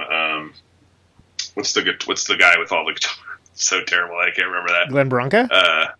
Glenn Branca. Yeah, they did one out here with like 400 guitar players, and I was like, oh, I'm probably okay enough guitar player to do that. Yeah, I can play a droning C note that goes into C sharp, no problem. Which is exactly what happened with the boredom thing. Is people were like, oh, I'm probably a good enough drummer to just go boom, boom, boom, boom, boom. Yeah. But yeah, I love that stuff. I think that's really. I had this. So here's my. Somebody shouldn't steal this, but I had this super awesome idea for like a sort of a modern classical black metal piece, where you had like 5 or 6 black metal bands, each playing like a furious blast in a specific note, and then you're just composing between these different sort of droning. It'd be like this weird sort of like spatial sun thing, but you'd be shifting from like C to A sharp and like each band would just be playing as fast and furious a blast and a buzz as they could. I don't know. That seemed a little bit ambitious to try to make happen, but I always think about that. Wow. Yeah, I'm trying to even envision what that would be like. That sounds fantastic. I mean, it sounds like and then like layering them. Bold idea. Yeah, one of the actually, we did an A minor 4 show at the Chameleon, where we had guitarists. We gave out all these guitars that were tuned to E, and all these people in the audience could play guitar, and they were plugged into amps in all 4 corners of the club. So during these parts, like everyone in the crowd was like playing these like weird swells in E. It was cool. When was this? This was in A minor 4's tour? No, this is at the Chameleon. It was at like 95 or something. Yeah. Oh, interesting. Huh. That does sound fascinating. That was fun. Oh, you just mentioning that reminded me that when you guys played with Shellac and Bimbos, do you remember that? Yeah. I was, I think, a month and a half away from turning 21, and John Trevor Benson snuck me into the show, which I thought was a really good bro move of him. That's super nice. Good dude, man. I was very happy because I kind of, in that way that only a young person can do, I just was like, I'm just going to show up at this and figure out a way to get in. It's funny that the reunion show at Bottom of the Hill was 21 and up, and this girl from Seattle emailed me and was like, she was probably like 18 or something, and she was like, I've always wanted to see your band. You're like my favorite band. And so I was like, I emailed Ramona, and I was like, please make this all ages, because for this one girl, and then they did. Yeah. Because I also thought that, maybe these people will probably want to some people want to bring their kids too. So, but yeah. Well, especially when you get into situations where, the OG fans have kids of their own, and that those kids might be cool also. And that's exactly. That's a nice thing to be able to service. Hey, before I forget, I wanted to bring up, that band that was on Temporary Residence, you have with Jeff Rosenberg, Lumen. Yeah. With the like one of the longest album titles I've ever known in my entire life. It's like a paragraph long. Yeah, it's a line from a Italo Calvino short story. Talk about pretentious. Yeah, I was gonna say, of course it is. Yeah. But like, tell me about that band, because I feel like that's kind of. Like, I remember that band because I was like 2001 and I was very, very clued in, but it kind of seems like it was like a here and gone kind of situation. Yeah, I went back and listened to that, and I was pretty into it. It was sort of so it was Jeff Rosenberg, who was in Pink and Brown with John Dwyer. Yep. And he was also in Tarantel. And we had this idea of like doing like a like a Don Caballero kind of super heavy, chaotic math rock thing, except it would be like super punishing loud drums and then an acoustic guitar and nothing else. And it sounded really great. And then he just sort of enlisted two of his, either his housemates or just friends of his. So it was just accordion, upright bass, acoustic guitar, and then me playing drums. So like the conceit was like, oh, it's like this weird chamber music, but with like drums that are just loud and punishing. Yeah, I love that band. I think that just Jeff moved away. Everybody moved away. It didn't get a ton of love when it came out. We did a tour that was fun. We played with Lightning Bolt and a bunch of like similar bands. But yeah, it just sort of petered out. I don't know. I'm really proud. I'm proud of a lot of things I did, but I love that record and I'm really proud of it. And I wish more people heard it because I think it's really interesting. It's a cool record. I actually listened to it like a couple weeks ago. I was like, I forgot all about this. This is just kind of like in the archive, you know, in that way that sometimes you'll pull something out and be like, and that band was really fun live too. Cause it was like seeing these like really delicate acoustic instruments kind of competing with my drumming I thought was really an interesting dynamic, but you know, it exists. They don't all land the way we necessarily want them to land, I guess. No, it's my fault for giving it that stupid title. That's what you're getting at. I was implying it. No. I can take it. So tell me the all right, so Common-Iter, King-Iter, right? Yeah. Like it started off as like a collective. Am I correct in saying that? Like, you know, with all like the 5 people? It still is technically. But like, it's mostly you and Rob at this point. It's mainly me and Rob, but he really likes the idea of like anyone we've ever played with or who's ever played with him who wants to be a part of it can be a part of it whenever we want. When we played in Iceland, there were a bunch of Bay Area people there, so we like tailored the whole performance so these people were like, some people, like in that instance, they weren't actually playing music. They were doing like ritual stuff. But I think Rob is really into the idea of it being like open to anybody creatively. I think the records at this point, it's easier for he and I to make them. But performing wise, like if Vicky or George was like, oh, I'm going to be in Rome when you guys are there, we'd be like, oh, let's figure out a way to do something together that's fun and interesting and creative. I mean, it's at this point, it's the two of us, but it's been Rob. Rob decided a long time ago, I think when he quit Deerhoof, that he wanted to have a band that was forever, like a band that was forever. Like, so it would be unaffected by like band politics and by band fighting, and it would be very fluid so people could leave and people could join. And he would always have this home for the music he wanted to make. And I think he and I just fit and I became part of it. Right. This is hitting very close to home, by the way. Like, I'm like, oh yeah, that sounds familiar. Yeah. Okay. Yeah. Yeah. And so, yeah, that's just like, he and I really clicked and we play really well together as a duo, but yeah, it's still open to like anyone who wants to be a part of it. And in fact, there's 2 new Common-Iter records that just came out that I don't even play on. Simply because, they were collaborations with friends of ours in Europe, and label weirdness. They were like, oh, we don't want to put out a new band, but we'll put it out if it's called Common-Iter. And, I was like, oh, that's fine. It's Rob doing it. And, he was like, yeah, if you end up doing some cool recording and I'm not on it, that could still be a Common-Iter record. It's, it's all about like sort of the intention and the spirit of it. Right. Yeah, but I think for now, the heart of it is he and I. We have 3 new records coming out over the next year. Oh, we did before the thing happened. So, which I guess strangely we haven't talked about that much. It's like the first episode in a while that has not been like, a 15-minute conversation, but it's fine. We all know what's happening. It's, yeah. I mean, it's for us, for music. I mean, obviously for musicians, it's horrible, but like, even just, what's funny is that My Heart and Inverted Flame record, George Chen was going to put it out on Zum. Oh, yeah. Like he reactivated Zum. 0 units moved. And now like all pressing plants are closed, and it's like basically I feel like it's a wash until 2021, and then even then everything's going to be so backed up it's going to be kind of a nightmare. So it's bad timing to start a new band. Yeah, I mean, it seems like it's a good time to just create for the sake of creating, or at least I would imagine so. Yeah. A lot of my friends are doing like sort of Bandcamp style compilations with music created during the quarantine, and like with money going to sort of good causes and to, you know, food banks and whatnot.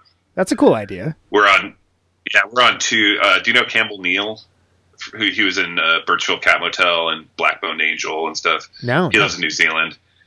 He's doing one, and then my friend Nathan, who I don't know what band he'd be in, but anyway, a lot of people have been reaching out, being like, "Hey, we want to do these comps that are like all about being like isolated and alone, and like making music in this new normal, and figuring out ways to help musicians make money too." So,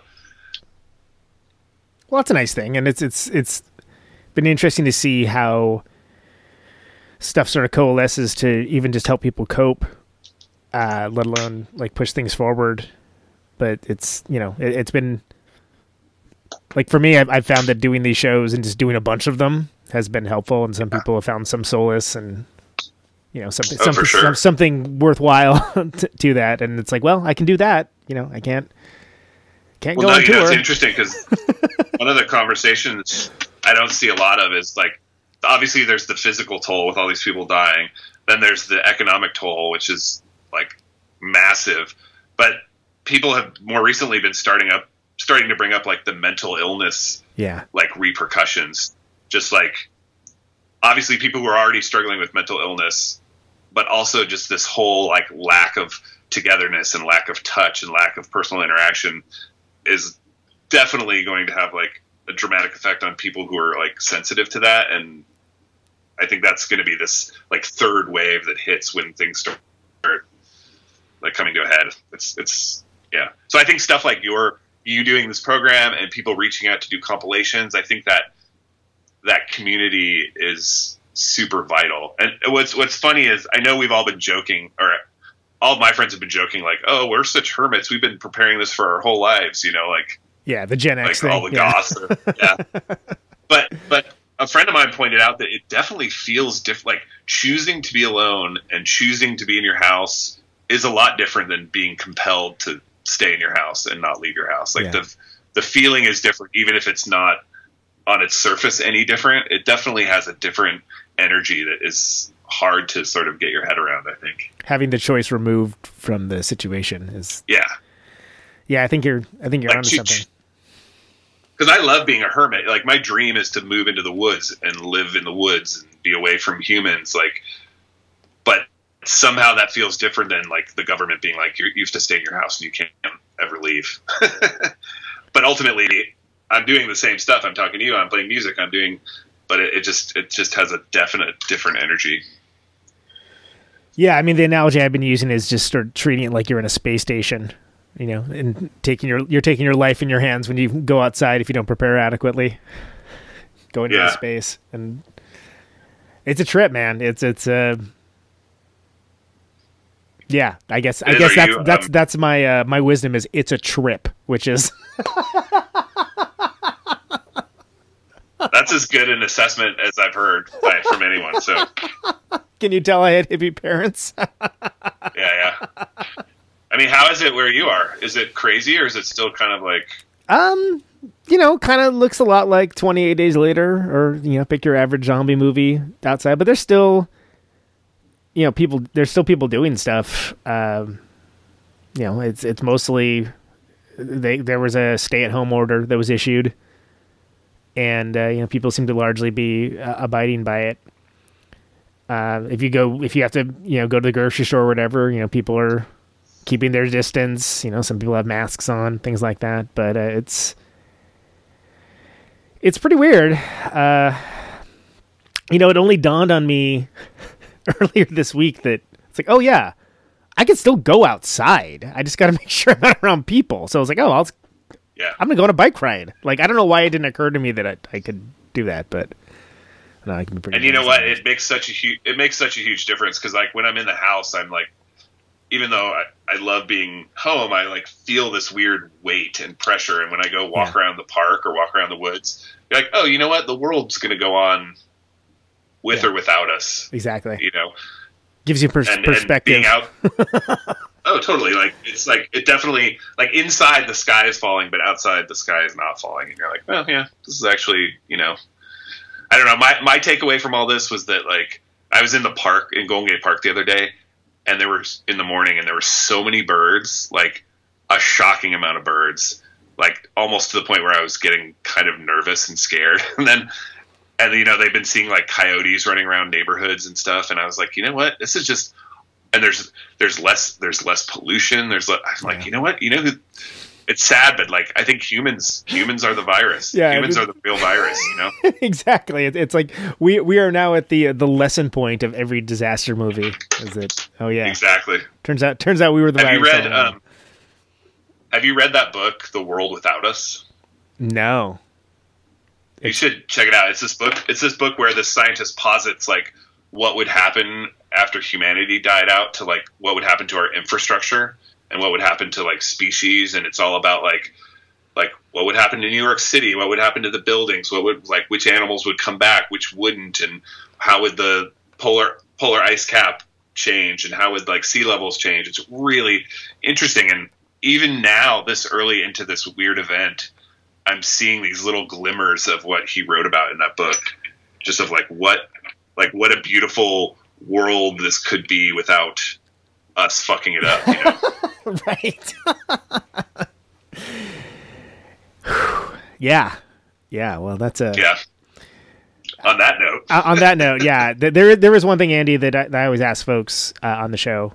And near the end of it, I generally tend to stay away from canned questions, but I think it's an interesting one, and it's pretty simple. It's just, why do you do what you do? Oh. I don't know any other way to be. I don't think. I get a lot of joy from,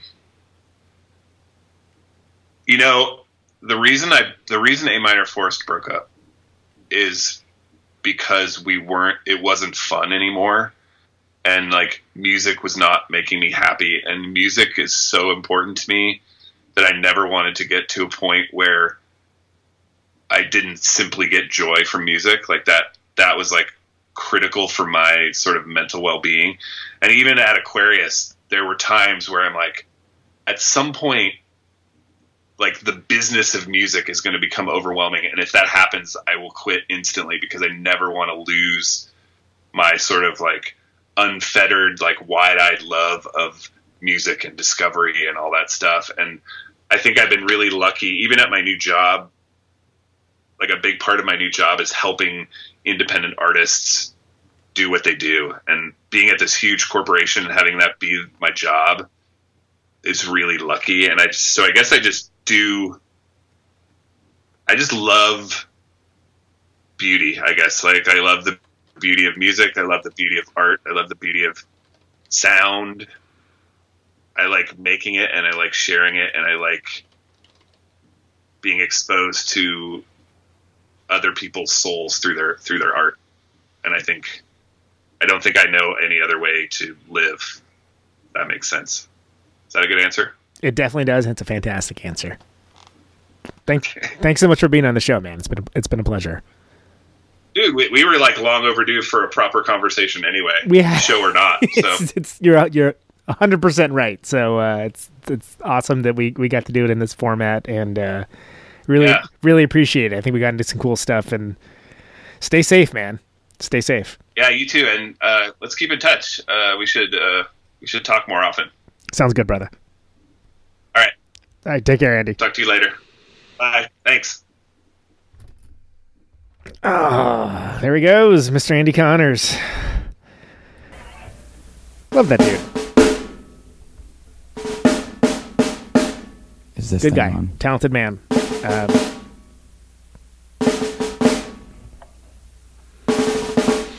Yeah, so can you hear me now? Andee does a lot of stuff.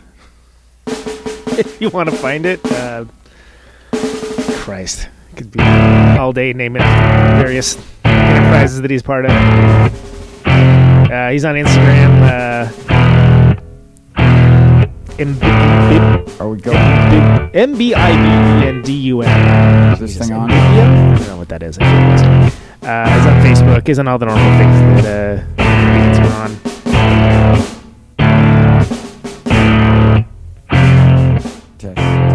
He's on Discogs. You can find out most things Andy Connors. Just if you look into it. Prolific dude, talented guy.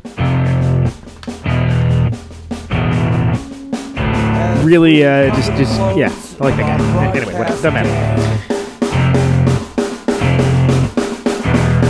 The name of the show is Conan Neutron's Protonic Reversal. This is my farewell transmission. It airs on RadioNope.com, usually Thursdays. 8 p.m. Eastern, 10 p.m. Central, 6 p.m. Mountain, 5 p.m. Pacific. Mr. and Mrs. America, and all the ships at sea. It's RadioNeutron.com for the archives. If you like the show and you like the episodes and you want to get them sooner, Patreon.com/Protonic Reversal. 50,000 watts of power. This show's always on Radio Nope. I want to ionize the air. If you like it, share it around. Let people know. Rate and review. All that good stuff. You know this. This microphone turns sound into electricity. A lot more awesome stuff coming up. Stay tuned. Thanks everybody for listening. Can you hear me now? Bye-bye. Out on Route 128, it's dark and lonely. I got my radio on. Can you hear me now? Can you hear me now?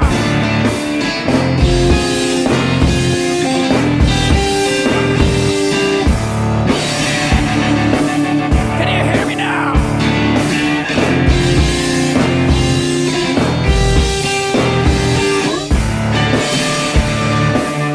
you hear me now? See the radio.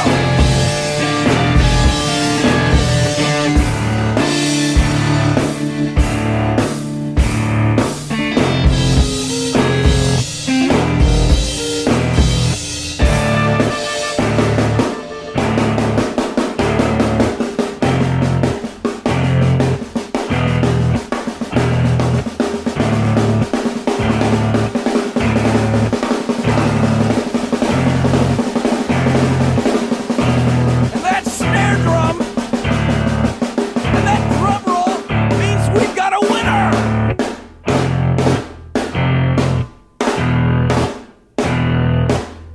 If you're the fifth caller, or any caller at all,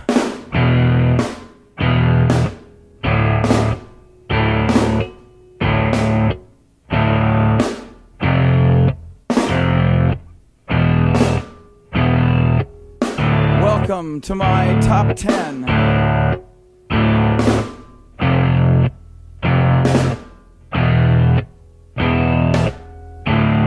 I'd like to thank our sponsor. But we haven't got a sponsor. Not if you were the last man on Earth. She was prepared to prove it. This one goes out to a special girl.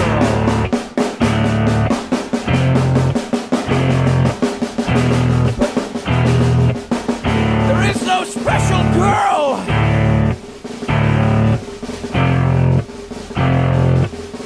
It's the end of radio. The last announcer plays the last record. The last what? Leaves the transmitter. Circles the globe in search of a listener. Can you hear me now? Can you hear me now?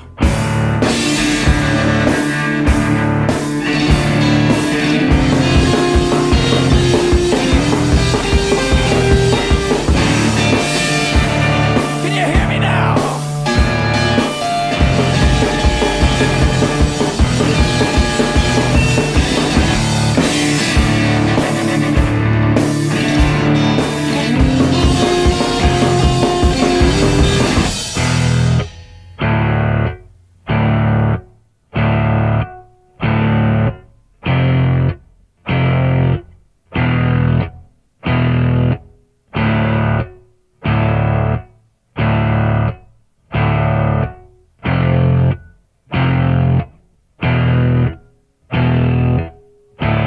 really broadcasting if there's no one there to receive?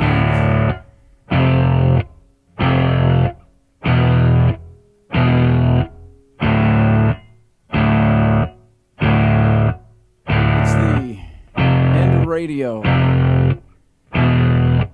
As we come to the close of our broadcast day,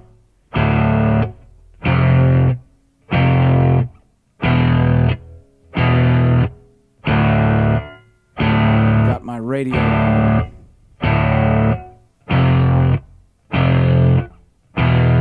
Can you hear me now?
This is a real goddamn emergency!